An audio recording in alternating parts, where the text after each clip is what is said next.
According to a report by Russia's Sputnik news agency, Venezuelan President Nicolas Maduro recently made a dramatic shift in his attitude toward the United States during an interview. Breaking with his usual stance, he no longer insisted on tough confrontation with the U.S. Instead, he stated that Venezuela is willing to discuss a drug trafficking crackdown agreement with the United States and is even ready to accept U.S. investment in its oil sector anytime. In other words, firstly, Maduro has concluded that the previous U.S. military movements near Venezuela were aimed at drug control, rather than posing a military threat to Venezuela. Secondly, Venezuela has opened its national lifeblood industry to the United States. This is equivalent to backing down to the U.S., but it is also a reluctant move by Maduro. Earlier, the U.S. military deployed a large number of warships to the waters near Venezuela, directly surrounding the country, and also intercepted cruise ships departing from Venezuela, an action that nearly cut off Venezuela's oil exports.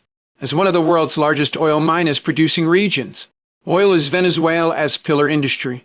During the internal unrest in Venezuela years ago, the U.S. imposed a blockade on Venezuela's imports of oil and chemical raw materials, paralyzing the country's oil processing industry.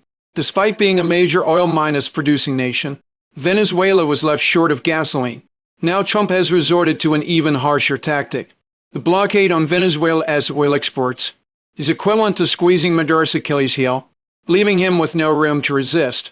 Moreover, unlike Iran, Venezuela is too close to the United States and too far from China and Russia.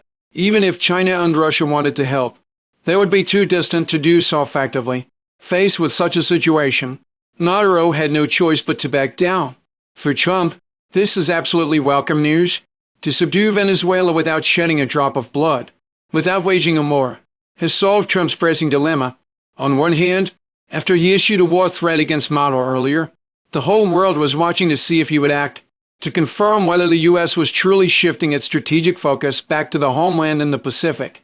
If the U.S. had actually gone to war with Venezuela, it would have seriously shaken the confidence of its allies in the Western Pacific, Europe and other regions, but would have severely undermined America's global hegemony. Now, however, the U.S. has subdued the enemy without fighting, effectively diffusing this crisis. On the other hand, gaining access to Venezuela's oil industry is equivalent to obtaining the key to undermining Maduro's regime. For Maduro, this is by no means good news.